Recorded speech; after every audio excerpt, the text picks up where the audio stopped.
കുരിശിന്റെ വിശുദ്ധ യോഹന്നാൻ തിരുസഭയെ ആത്മപരിത്യാഗത്തെ കുറിച്ച് പഠിപ്പിക്കുന്നതിൽ ഏറ്റവും പ്രധാനപ്പെട്ട പഠനങ്ങൾ തിരുസഭയ്ക്ക് നൽകിയിട്ടുള്ള വിശുദ്ധനാണ് നമ്മളുടെ അങ്ങേ അറ്റത്ത് നിൽക്കുന്ന വിശുദ്ധൻ. അതായത് ഉണ്ണീശോയുടെ രൂപത്തിന്റെ തൊട്ടപ്പുറത്ത് saint John of the cross എന്ന് പറയുന്ന വിശുദ്ധൻ. ഈ വിശുദ്ധൻ ഈ പരാതി പറയുന്നതിനെ കുറിച്ച് വലിയ തീസിസ് തന്നെ എഴുതിയിട്ടുണ്ട്. അതിൽ നിന്ന് 5 മിനിറ്റ് കൊണ്ട് അച്ഛൻ ഒരു 5 കാര്യങ്ങൾ പറയാം. ഒന്നാമതായി അദ്ദേഹം പറയുകയാണ്, പരാതി പറയുന്ന സ്വഭാവം ആത്മീയ വളർച്ചയ്ക്കും ദൈവൈക്യത്തിനും തടസ്സമാണ്. ഒന്ന് പറഞ്ഞേ. പരാതി പറയുന്ന സ്വഭാവം ആത്മീയ വളർച്ചയ്ക്കും ദൈവൈക്യത്തിനും തടസ്സമാണ്. അപ്പൊ നമുക്ക് ആത്മീയമായി വളരണമെങ്കിൽ ഏത് സ്വഭാവം ഉണ്ടാകാൻ പാടില്ല? പരാതി പറയുന്ന സ്വഭാവം. ചില ആളുകൾ പറയും, അപ്പൊ പിന്നെ ജീവിക്കുന്ന എന്തിനാണച്ചോ? പരാതി അല്ലാതെ വേറെന്തെങ്കിലും പറഞ്ഞോന്ന് ചോദിച്ചാൽ അങ്ങനെയാണെങ്കിൽ ഒന്നും പറയാനില്ലത്. പരാതി ഒഴിച്ച് എന്ത് വേണമെങ്കിലും പറയാന്ന് എഴുതി വെച്ചു. അപ്പോ വന്നിട്ട് അങ്ങനെയാണെങ്കിൽ ഒന്നും പറയാനില്ല. അപ്പോ പരാതി പറയുന്ന സ്വഭാവം ആത്മീയ വളർച്ചയ്ക്കും ദൈവവുമായിട്ടുള്ള ഐക്യത്തിന് തടസ്സമാണ്. ഇനി കുരിശിന്റെ വിശുദ്ധ യോഹന്നാനെ കുറിച്ച്, ജീവിതത്തെ കുറിച്ച് അച്ഛൻ ഡിസംബർ മാസത്തിൽ ഒരു പ്രഭാഷണത്തിൽ പറഞ്ഞിരുന്നു.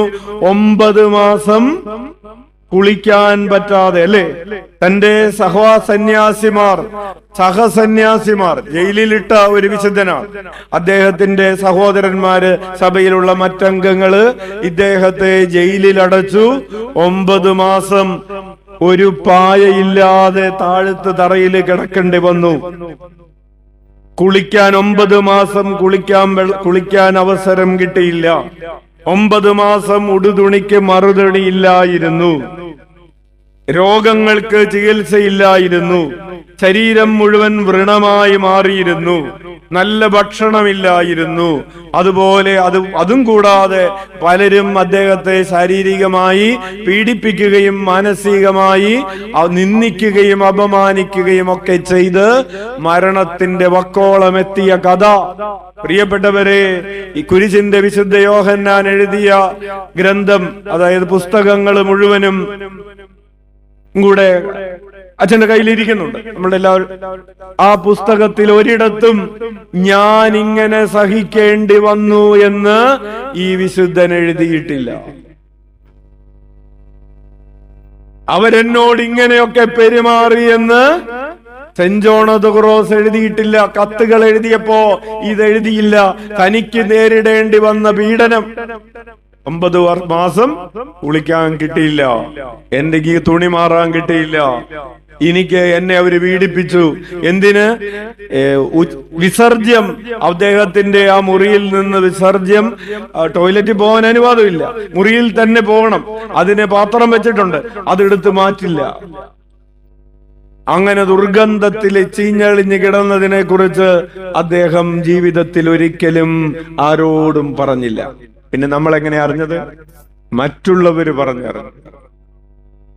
ഇദ്ദേഹം ഇത്രമാത്രം കൃതികൾ എഴുതി, വലിയ വലിയ കൃതികൾ എഴുതി, കവിതകൾ എഴുതി, വ്യാഖ്യാനങ്ങൾ എഴുതി, അങ്ങനെ വേദപാരംഗതനായി.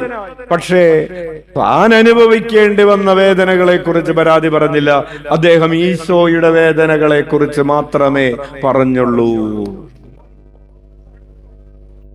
Price the Lord. നമ്മളായിരുന്നെങ്കിലോ, അസാനത്ത് നമ്മളായിരുന്നെങ്കിലോ ഈശോയെ കുറിച്ച് ഒന്നും പറയാനുണ്ടാവില്ല.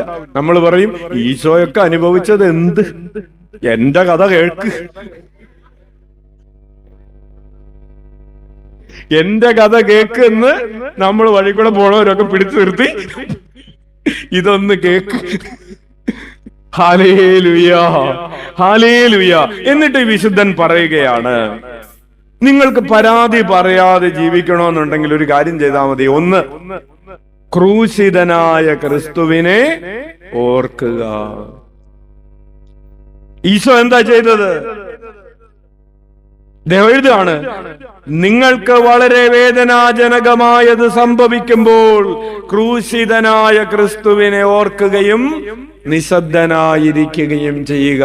ഈശോയുടെ ആ കുരിശ് മരണത്തോട് തുലനം ചെയ്യുമ്പോൾ നമുക്ക് നിശബ്ദരായിരിക്കാൻ കഴിയും. ഒന്ന്. രണ്ട്, ആത്മീയ പക്വതയുടെ അഭാവമാണ് നമ്മെ പരാതിപ്പെട്ടികളാക്കുന്നത്. നമുക്ക് പൂർണ്ണത പ്രാപിച്ചിട്ടില്ലാത്തത് കൊണ്ടാണ്, ആത്മീയ പക്വത പ്രാപിക്കാത്തതിന്റെ അടയാളങ്ങളാണ് പരാതികൾ. നമുക്ക് നമ്മോടുള്ള സ്നേഹത്തിന്റെ അടയാളമാണ്. എനിക്കത് സംഭവിച്ചു, എനിക്കിത് സംഭവിച്ചു, എന്നോട് അവരിങ്ങനെ ചെയ്തു, എന്നോട് ഇവർ അങ്ങനെ ചെയ്തു എന്നൊക്കെ പറയുന്നത് നമുക്ക് നമ്മളോടുള്ള സ്നേഹം, സെൽഫ് ലവ്. ഒന്ന്. രണ്ട്, unwillingness to accept the purification of the cross. കുരിശിലൂടെ വരുന്ന വിശുദ്ധീകരണം സ്വീകരിക്കാൻ തയ്യാറല്ല.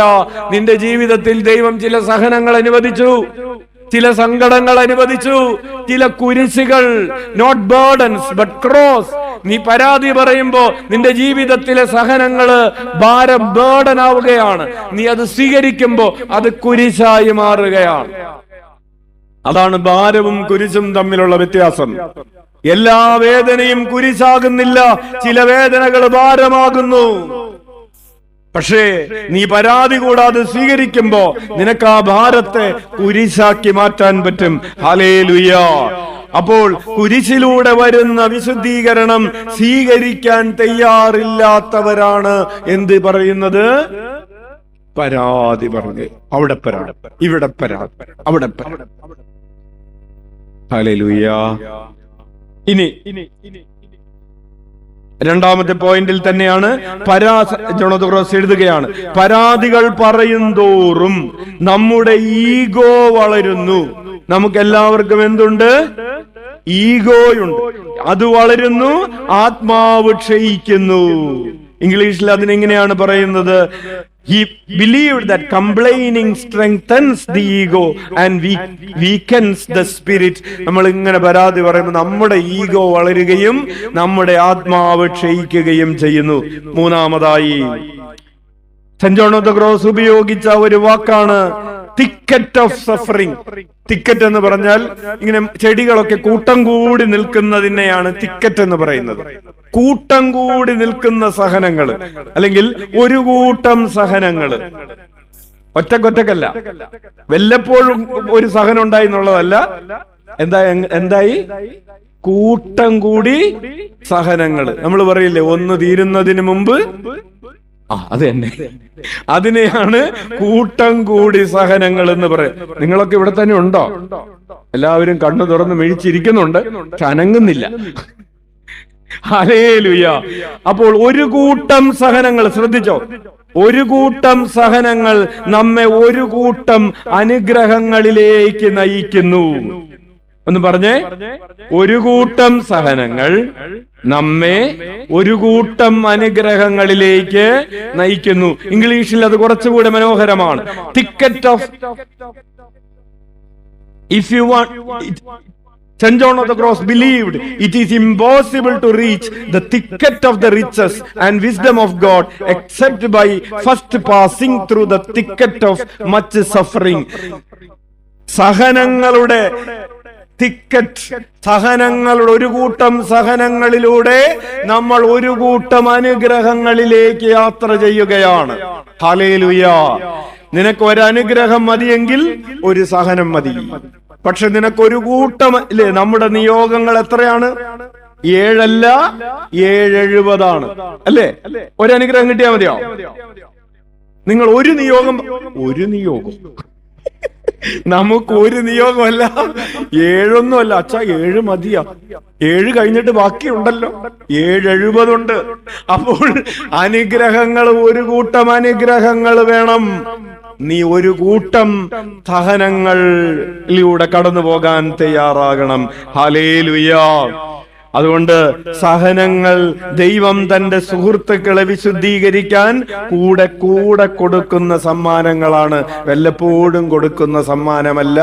തന്റെ സുഹൃത്തുക്കളെ വിശുദ്ധീകരിക്കാൻ ദൈവം കൂടെ കൂടെ കൊടുക്കുന്ന സമ്മാനങ്ങളാണ് സഹനങ്ങൾ.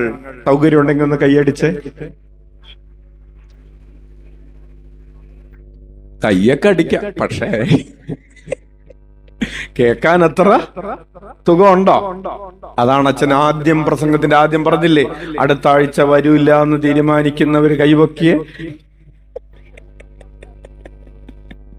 വെറുതെ പറഞ്ഞല്ല, അച്ഛൻ അവസാനം പറയാൻ പോകുന്ന ഇതാണെന്ന് അറിയാലോ അച്ഛൻ.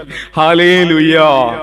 അപ്പോൾ തന്നെ സ്നേഹിക്കുന്നവർക്ക് തന്റെ സഹനങ്ങൾ നിങ്ങൾ, അല്ലെങ്കിൽ അവസാനം അച്ഛനോട് പറയരുത്, അച്ഛൻ ഇങ്ങനെ ഇത്രയും നല്ല കാര്യങ്ങളൊക്കെ സഭയിൽ ഉണ്ടായിട്ട് അച്ഛൻ ഞങ്ങളോട് ഒരു വാക്ക് പറഞ്ഞില്ലല്ലോ. Hallelujah, hallelujah. അപ്പോൾ ആവർത്തിച്ച് പറയുകയാണ്, സഹനങ്ങൾ ദൈവം തന്റെ സുഹൃത്തുക്കളെ വിശുദ്ധീകരിക്കാൻ കൂടെ കൂടെ കൊടുക്കുന്ന സമ്മാനങ്ങളാണ്. അച്ഛൻ ഇത് പറയുമ്പോ നിങ്ങളെക്കാൾ അധികം അച്ഛനെ കുറിച്ചാണ് പേടി. കർത്താവ് അച്ഛൻ ഇതുപോലെ കൂടെ കൂടെ സഹനങ്ങൾ തന്നാൽ അച്ഛൻ എന്ത് ചെയ്യും? അല്ലേ? നിങ്ങൾക്ക് കുറെ സഹനങ്ങളും നിങ്ങൾക്ക് കുറെ അനുഗ്രഹങ്ങളും ഉണ്ടായിക്കൊള്ളണം.